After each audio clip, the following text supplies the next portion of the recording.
Good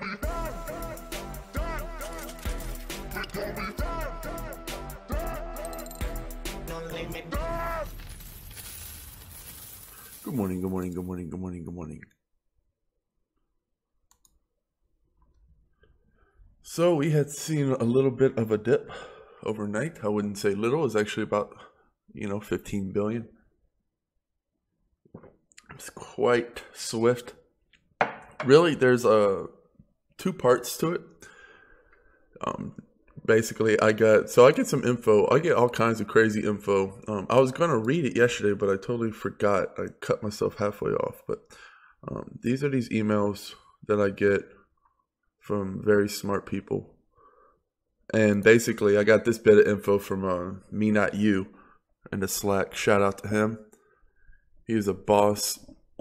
I like to share the info I get just because it's interesting to me.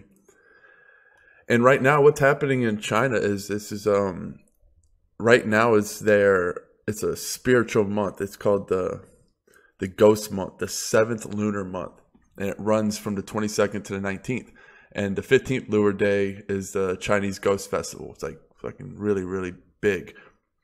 And all right, so basically, it's a lot of superstition that goes into it. With they believe in all these spirits and all this, and they believe that the spirits, like to play tricks on them. So it's kind of like they don't really like to. The Chinese really love to gamble. If you know the Chinese culture, they are really down to gamble. That's what they love to do, and they feel like they're going to be unlucky during this month, basically. And what happened on the 5th? So, now, basically, on the 5th.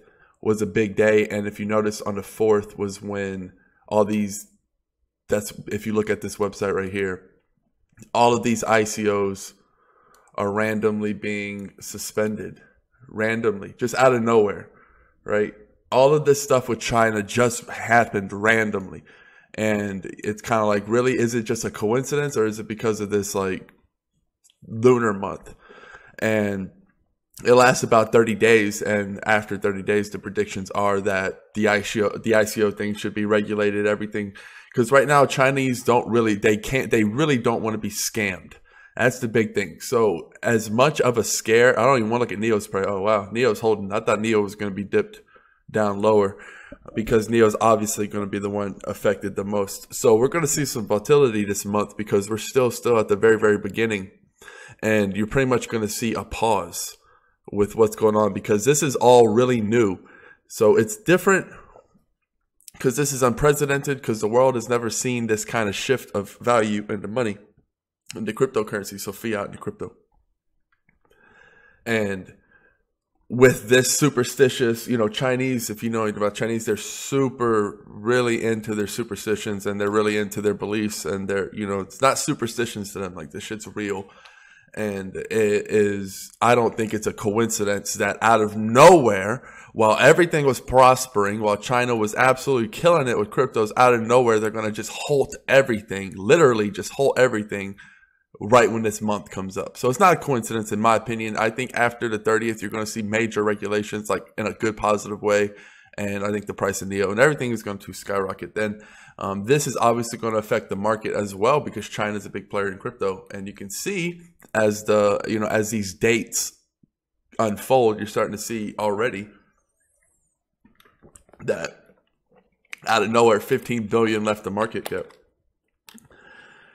And last night, I was pretty sick yesterday. I got over it, and a couple of friends out of town came in, hung out for a little bit. My girlfriend's in actually India for 11 days. Pretty cool.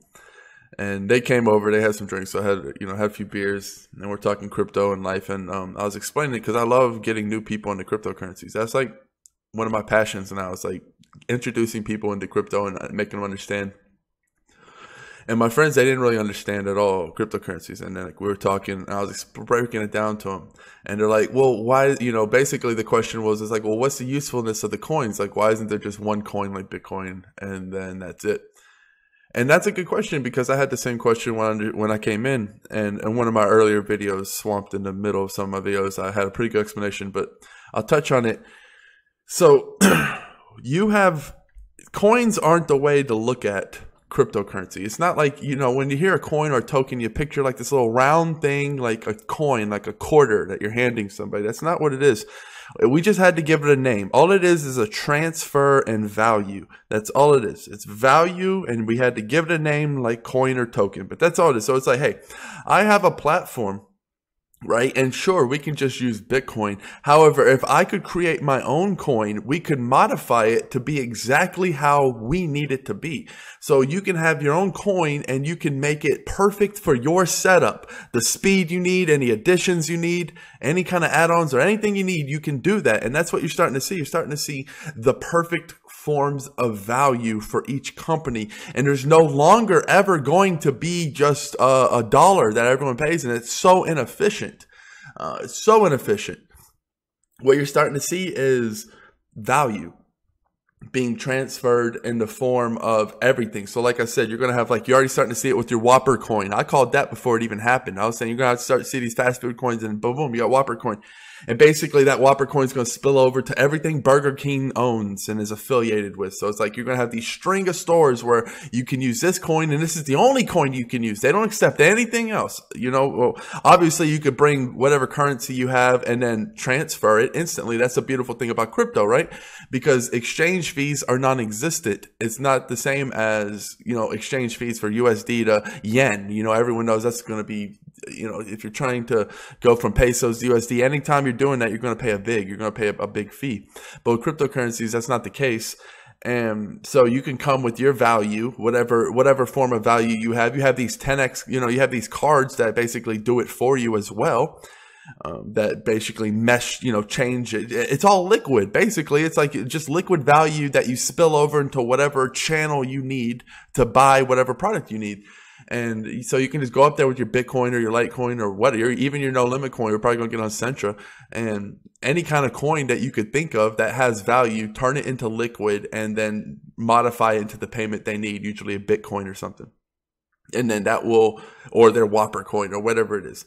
So they're not coin. So that's just a perfect thing, because the old mindset of having a dollar's value. No, all of these things are going to have their own value, and that's the perfect way to do it, because we have, sometimes you need it to do a special thing, and when you have it doing it for your platform the way you want it, that's very good. And they started to understand, and it was like, the blockchain technology and how important it is. And when the light bulbs clicked, and now they want to buy some, and people are like, well, Dan, why would you even sell any of your Bitcoin? It's like, man, dude, I want to that's the thing. You can't be stingy. I'm not trying to be stingy. I'm not trying to be like, oh, well, these are my coins. You can't have any. Because yeah, it is a bitch for me to buy Bitcoin. Like they'd give me money, and then I would have to go and find somebody to buy it. I know lots of people. But either way, it's like, that's not even the point. I'm just trying to get new people into crypto, and B, these are my homeboys, my friends. You always want to look out for people. It's much better to be at the top and you've been giving a lot of money away as you're going to the top, because then everybody wants to see you win. Nobody wants to see some greedy asshole win. And we're starting to see the double-digit reds pretty much in everything. The market just got really kicked hard. And the thing about the market getting kicked hard, there's more inflation in terms of value, meaning there's a lot of newer coins out there that's taking up market cap, having to split it. So every time there's a big kick, you're going to start to see some of these coins get hit really hard, as you're starting to see, anytime you get like double digit red in the top 10, that's a big deal. Ethereum got hit really hard. So this month is just really, like I said, it's most likely going to be a slower month for ICOs. And this is the time to not sleep on the good ICOs. You still want to look at onG when we're talking about. We're going to have a live Q&A. First place will get 600 onG coins, and that's going to be happening Tuesday, 11 p.m. I'm going to 11 a.m. Pacific time. I'm going to have it all set up just to get you to, I really like to get the community involved. It's like, there's nothing like, before you invest in something, before you want to even sign up for the product, that here's just a little overview of it. But yeah, it's just always good to be able to ask a question and get it answered, because there's a ton of questions that people can ask. But this thing is really a sleeping giant, because it is basically onG is basically the highest tech way to communicate. When it comes to communication, when it comes to privacy, when it comes to fake news, when it comes to what you control. You own your pictures, you own your content. Excuse me. Still have a little bit of a sore throat. You own everything you put out there, and no one's making money off of you. Right now, when you're using things like Facebook, I'm starting to get onto onG. I'm already on onG, but I'm starting to get my friends on there and all that. I want to transfer, because it's like, hey guys, they're always like, oh, post a picture of your new condo, post this. It's like, man, I really don't like being on Facebook. So it's like, if you guys want to see my face, if you want to see my life, what's going on, communicate, you have to come over to something like onG, where my privacy is mine. I just basically, I only use Google when I have to, when I just want to show something real quick. But I have completely transferred over to Brave, and I'm just really liking the fact that this is the first time ever. Because you got to think, when the people first made Google, the internet and all that, like, they didn't make it with your privacy in mind. They just made it to make it work. And like, holy shit, it works, right? Well, now it works, and people are like, well, now let's give us privacy. And this is round two. This is what's happening. Now it's like, okay, now we get our privacy, because there shouldn't be humans with that much power. There should not be somebody who knows. It's not fair for somebody to use something that the whole world's going to contribute in, because Facebook is worthless if the world doesn't use it. So it's a two-part system. Yeah, you make something, but the fact that people are using it is just as important, because you can't have one without the other. It's kind of like, man, it's fucked up that if you're going to do that and you're going to force the population to be spied on, because Mark Zuckerberg can't tell the government no. Like, what is he going to do when the government's like, we want this information? When they go to Google or Apple, we've already seen it, right? Apple tried to crack down and say they're not going to crack down, and then it didn't work. The government still did it. It's just, if it's centralized, it's kind of like they're going to get it out of you. There's nothing you can do about it. The only way this is going to work is if it's decentralized, if it's on the blockchain. Those are the only way this is going to survive, and that's the truth. But I got a lot to do, and I still have a headache, so I'm going to kill it here. Cheers. Peace.